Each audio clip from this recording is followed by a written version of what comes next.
Your circle will change as you accomplish your goals and level up.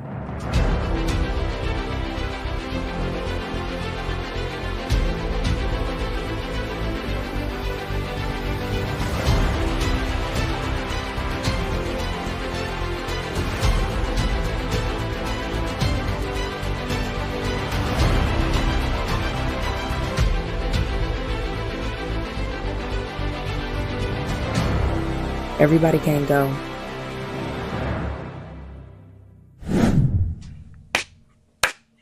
And we live. Happy Wednesday and welcome to another Everybody Can't Go Convo. I know you guys looking around like, yo, wait, what's going on? Why it's not a split screen? That's because today you only got me. There was a couple of things that I saw online today and I'm like, yo, it was a couple of things I just wanted to rap with y'all about real quick. So we won't be here for long today, and I have some special announcements that I'm going to share with you guys at the end of today's episode. We have some exciting things and some new changes happening around here. And I got a lot of treats for y'all. Okay, so one of the things that I saw today, and I was like, it hit so hard with me because it just speaks to a lot of what we talk about here. It said, a history of trauma can give you a high tolerance for emotional pain. Just because you can take it doesn't mean that you have to. And I was like, oh, that's good. And there was a response to it that quoted, just because you can take it doesn't mean you have to, end quote. Suffering is not a superpower. And I was like, yo, that really reminded me of Everybody Can't Go, the brand, the movement, the book that all of this started from. Because it put me in the mind frame of how often when we're in those situations with people that we should have left from, we should have left from that relationship, we should have left from that friendship, we should have set better boundaries to take care of ourselves, so that we're able to practice better care for ourselves first. And just in society today, and dare I say among us, amongst our skin folk, there are a lot of times where like it's literally glorified to go through like suffering. It's literally like put on a pedestal. Like that's the way it's supposed to be. Sometimes it's generational. Well, when I was growing up, I had to endure ... or I had to do ... so this ain't gonna kill you. And it's like, okay, while that very well may be true, that still don't make it okay. That still doesn't make it okay. Like just because, I don't know, your grandma had to walk to school with holes in her shoes in the snow, that doesn't make it okay that you had to stand outside for polar vortex and wait on the bus. It doesn't lessen what or invalidate what your concern is or what it is that you have gone through. And so that just, it really made me think about a lot of cases where I've talked with people, and some of the very people who have inspired the brand with sharing their stories with me. And to a certain degree, a lot of the people's stories that have inspired me, it did involve like some level of suffering. It it it has something to do with a certain level of suffering, and then that suffering repurposed into being repurposed into this thing that made them seem superhuman because they were able to tolerate it, because they were able to deal with it, because they were able to overcome and move past it. Now, don't get me wrong. I'm not saying that if and when you are in a time, a season, or a space where you're experiencing hardship or anything of that nature, that you aren't supposed to feel your feelings, that your feelings aren't valid, or that um, you aren't entitled to feel the way that you feel, because you 100% are. You 100% are. But there comes a time where there's a choice on whether or not you will stay there, especially when that suffering that you're under is at the hands of someone else. Now, I'm not necessarily just talking about DV, essay, some of those other things that could get the pie boomed. You all know what I'm talking about. Not talking about grapefruit or anything like that, but you catch me, those things that could get us boomed. But not just those things. I'm talking about it on a bit of a level of less severity, because all of those things, definitely those are very deep forms of trauma, very deep forms of abuse. And because I am not a licensed therapist, I am not going to sit here and psychologize on those things. I can definitely sympathize and empathize with victims of those types of heinous things. However, I'm more so talking about on our everybody can't go level of just relationships. Just talking about that those situationships sometimes, those relationships, those friendships, and sometimes even those family dynamics. And as you guys have seen around here, and as I've shared before, sometimes we're talking about situations that can happen with you at work as well. And a lot of that does come down to, we always talking about boundaries. Why do I talk about boundaries as a part of self-care? Why do I always talk about self-care? Because if you are getting to know you in the deepest way that you possibly can, you will have to set boundaries. It may not be comfortable. You might not like it. It might not feel good. You may have to step out of your own comfort zone. But when you are looking at staying in relationship dynamics that are causing you some type, any type of suffrage, and that is uneven. I'm not talking about, compromise between you and another person. I'm talking about it's uneven. Like, you are actually going through it at the hands of someone else and experiencing these emotional pains, traumas, triggers, different things like that, is very much needed for you to stop, take a step back from that, and think through what boundaries need to be set. Because if you let that continue, especially once you become aware of it, and if you hear, even if you haven't thought about it before, I'm making sure that now you are thinking about some of those situations. And you may even need to, after the episode, really think through some of those situations or some of those relationships that may have been bothering you because of the emotional pain, turmoil, or any negative feelings that you may have for that situation. And then also start to think about what boundaries can you set in place so that you're not in that constant state, or it doesn't even have to be constant, so that you're not on a big wide merry-go-round of coming back to glorifying that suffering at the hands of someone else, and wearing it like a badge of honor. um I would really like for us, just as a collective, to stop wearing that pain and suffering and that emotional pain that you can take it. Like, you've literally built up your pain tolerance muscle for how much foolishness and BS you can take out of somebody. And when you say it like that, it's like, well, dang. I mean, is this really a badge of honor, or do I need to go ahead and cover this up? You know what I'm saying? Like, we as a society have made it so much of a badge of honor that until someone brings it up to, like, and point it out. And that's why I'm like, you know what, when I saw it, like, you talking about a tweet so small, but I was like, ooh, I you know how you see a tweet or a meme, and you be sitting there thinking about it, and then your mind kind of just wanders to all of this other stuff. I was sitting there like 35-40 minutes, y'all. Like, literally, an alarm for my next meeting went off, and that's what, like, snapped me out of just my mind turning over and thinking about how, when did this start? Like, how young were you the first time you were told, like, chin up, or don't cry, big girls don't cry, big boys don't cry, men don't cry at all? Like, come on, y'all. So, like, I really started to think back to, when was the first time that I was, like, taught, and not directly, but what was the first situation that happened, and when did I start to learn that like building that muscle to have greater and greater tolerance for emotional pain. And when you're thinking back, it doesn't always have to be like, I'm talking about before your first heartbreak. I'm talking about before your first like adulty suffrage.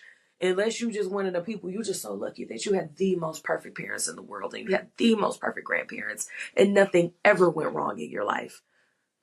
I will tell you 9.99 times out of 10. Probably not a thing, okay?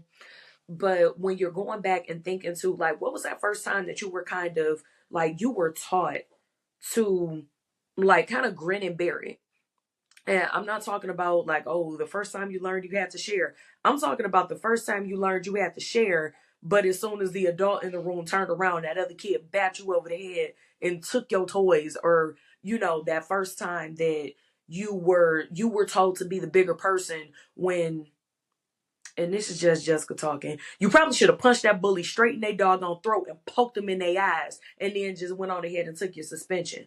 But you were told to be the bigger person, to turn the other cheek. Hashtag don't condone violence, but also hashtag anti-bullying. Take that to be what you will.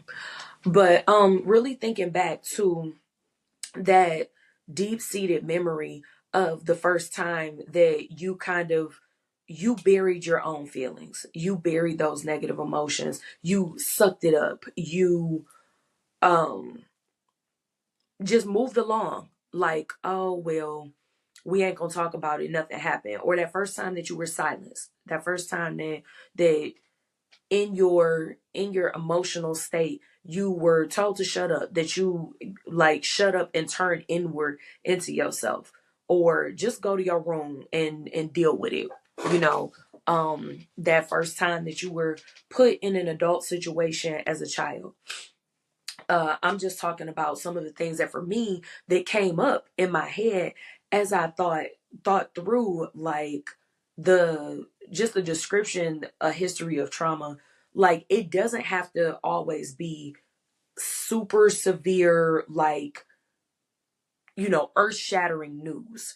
There are like smaller micro things over time that happen to us when we aren't paying attention, that it does still build that muscle and build that tolerance that you have for how much emotional pain that you can handle before you break, how much you will allow, how much you will tolerate before you feel like you're at that point of actually breaking. Or even think about it this way: how much will you accept, tolerate, and allow before you even start to bend, because you were just so used to just letting it roll off your back, bounce off your shoulder.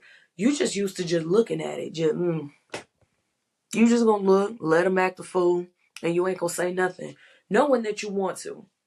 How many times are you putting that band-aid of being the bigger person on a situation that it would actually do you better and actually be more fair to you and really everyone involved, for you to step up and do that uncomfortable thing and not be aggressive, but to be assertive and make a boundary known.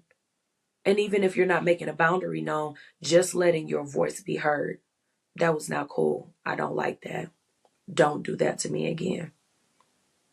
Just those small things, those those little those little sentences. You talking about little sentences? Think about those times that you gave all that extra explanation when your answer was no. Period.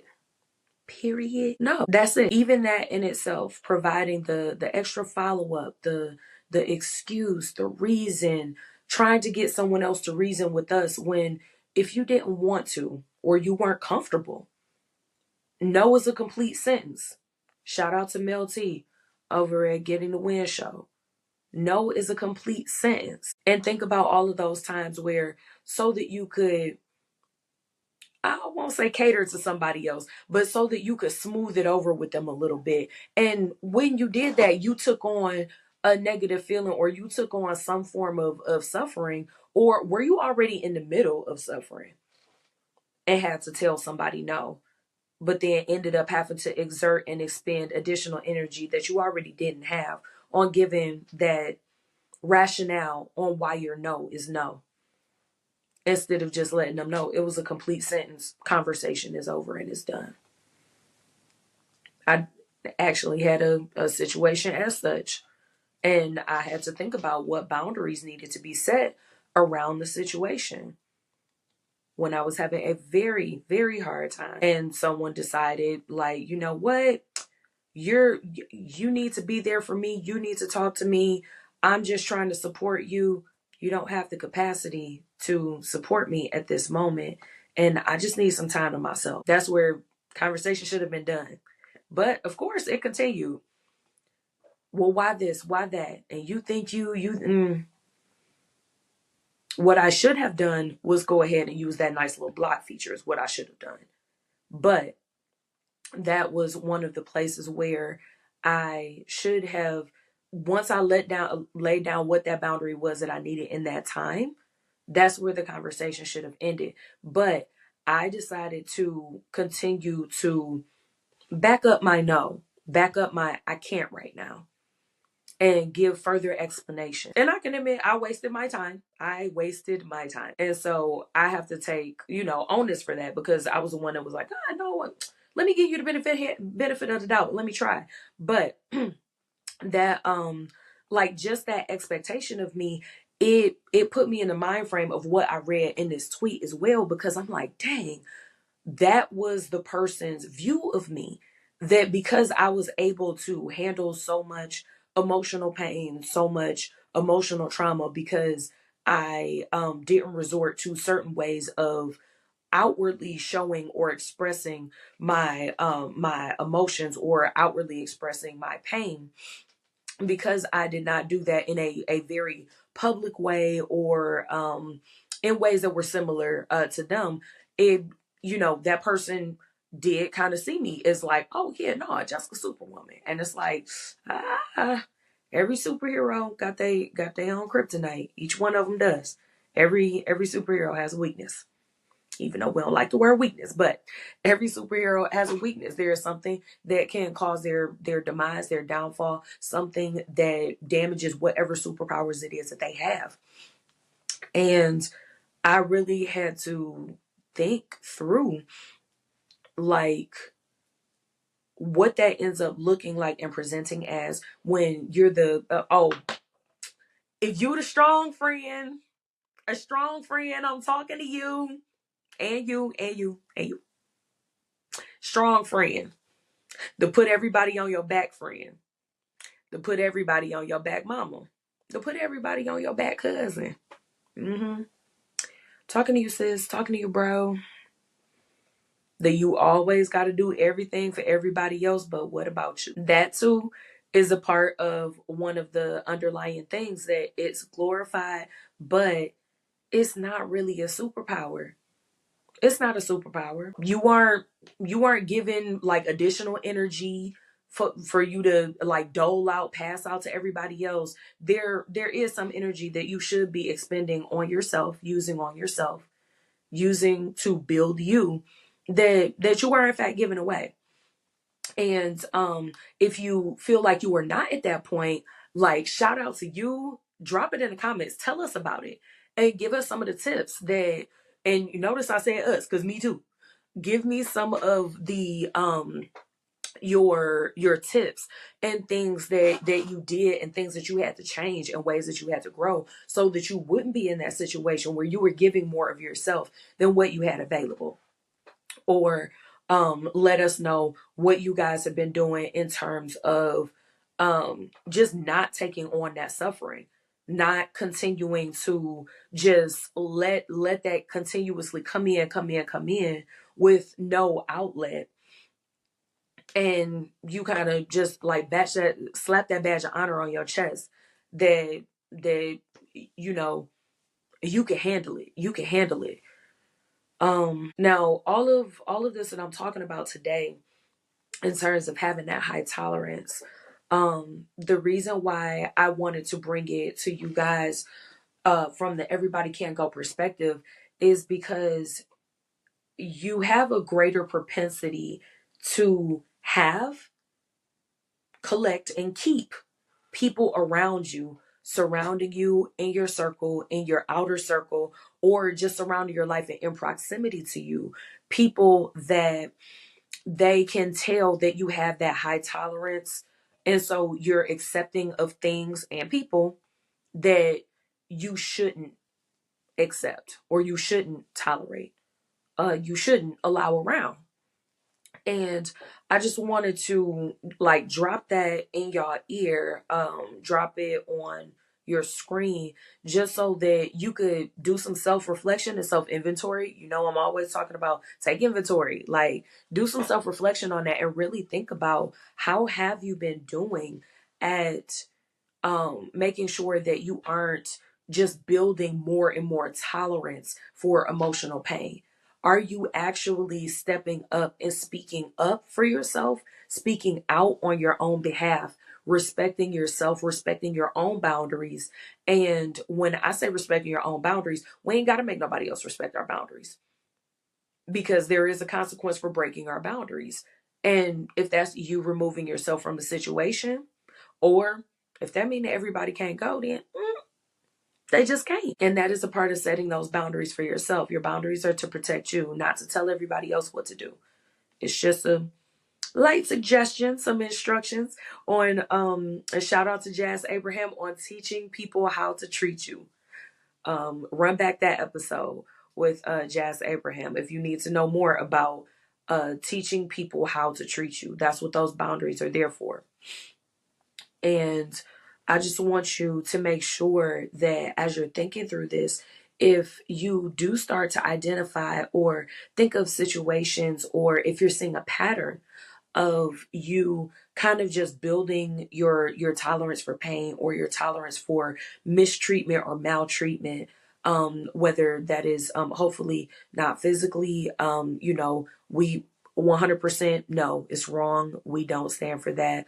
But I think a lot of times because you don't see the emotional bruises per se the same way you would physical bruises, sometimes it's able to we're able to let people skate, and we're able to let those emotional wounds fester longer because there isn't physical evidence of that pain.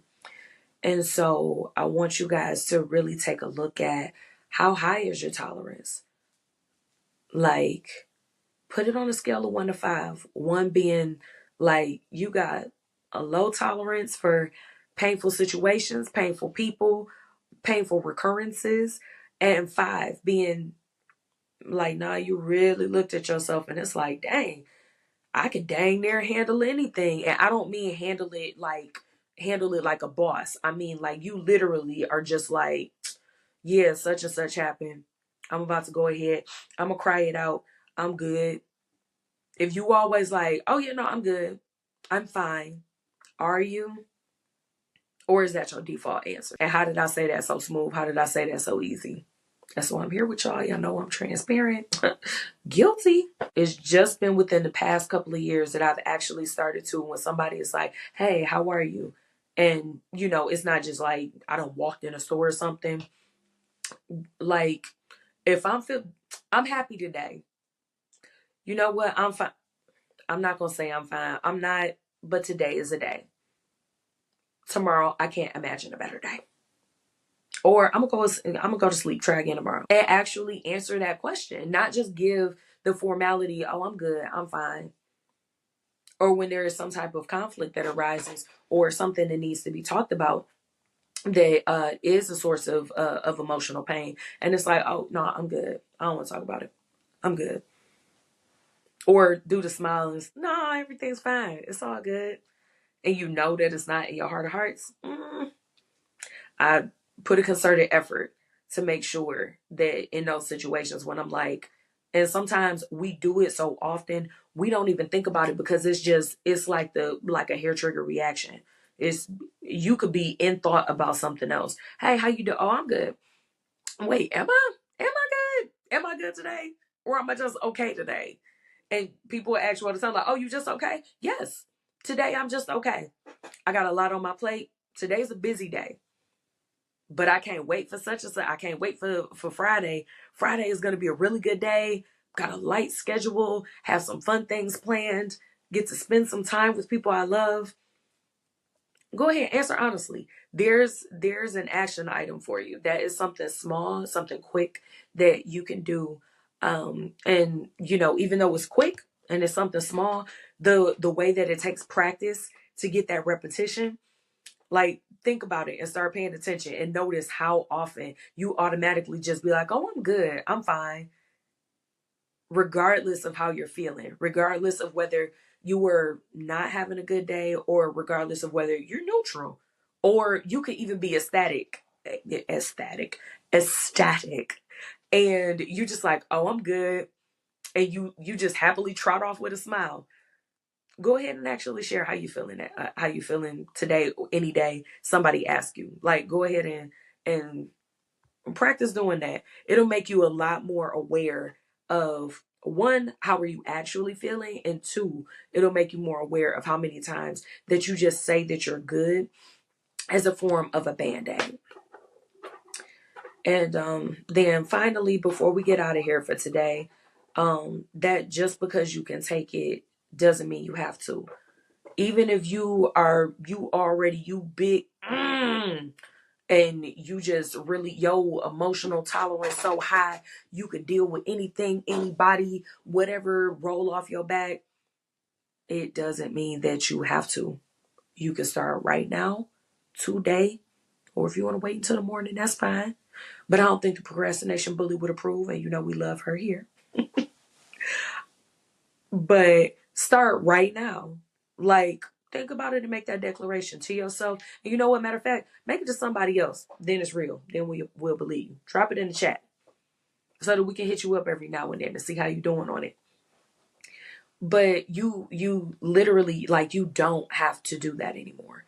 You don't have to tolerate pain anymore. You don't have to tolerate, I mean, at this point, that pain, it could just be like an annoying gnat to you. It's not like it don't even hurt no more because you so used to being hurt, and because you've built up that tolerance so high that for you it's not even painful anymore. Even in that vein, you don't have to deal with it. You don't have to tolerate said behaviors towards you, those hurtful things being said to you, done to you, or tolerate those painful relationships, or relationships that are causing you more pain than they are mutually beneficial and bringing joy to your life.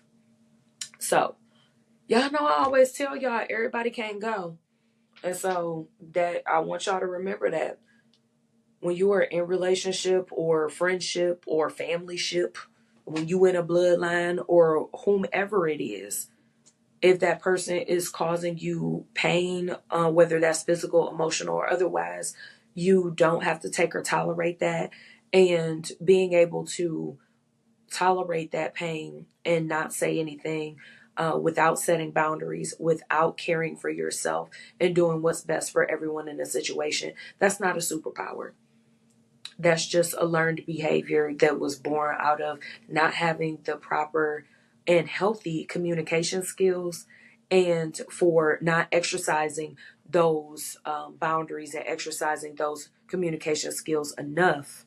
The same way that you built up that muscle for tolerance, you can build up that muscle for healthy communication, for those boundaries, and for caring for yourself in a way that is best for everybody. Because when you taking care of you, you have more to pour into everybody else around you. And I don't mean more negativity. I mean, you have more positivity and more positive things that you can pour into other people when you're taking care of yourself first. Put your mask on first, y'all. So make sure that you're not suffering in silence, because it ain't a superpower. So, before we get out of here, I told you guys that I have some exciting news for you. So, we've been listening to you guys. Y'all been dropping stuff in the DMs. Y'all been sending me messages. And guess what? Yes, we did it. We did it. We did it. So, now you can find the Everybody Can't Go Convos podcast not only on YouTube. Now you can find it on all audio streaming platforms. So you can find us on Apple Podcasts, Spotify, Google Podcasts, anywhere where you listen to podcasts, anywhere where your friends listen to podcasts, anybody that you know, wherever they listen to podcasts, we are now available on all of those platforms. So go ahead and share this episode, or go back and share your previous favorite episode with somebody that you would like to bring into our Everybody Can't Go community, our visionary tribe. If there's anybody that you like, oh, hey, I know that you don't do the YouTube thing, but you can go ahead and listen to it. Share your favorite episode with somebody that you love, and share your favorite episode, or an episode that may not be your favorite, but you know it can help somebody. Share that episode to somebody that you know. Matter of fact, share it to 5 people that you know need to hear it. They might not want to hear it from you, but maybe, just maybe, they'll be willing to hear it from me. So we thank you guys so much for I thank you guys so much from the bottom of my heart for rocking with us on the past 35 episodes. And we are now on all audio streaming platforms. So like and subscribe. Go ahead and give us those 5-star reviews so that we can keep bringing you interviews. We can keep bringing you other people's their testimonies, their stories, their advice, so that we can keep bringing you these professionals, these coaches, and people to pour into you in ways that you may not have heard otherwise, or you might just have to dig real hard to find it. Some of it won't be so hard to find it, but there's no other place that you can get an Everybody Can't Go Convo like this. This is your host, Jessi, and we appreciate you guys staying locked in with us. Have a good week. We'll see you next time.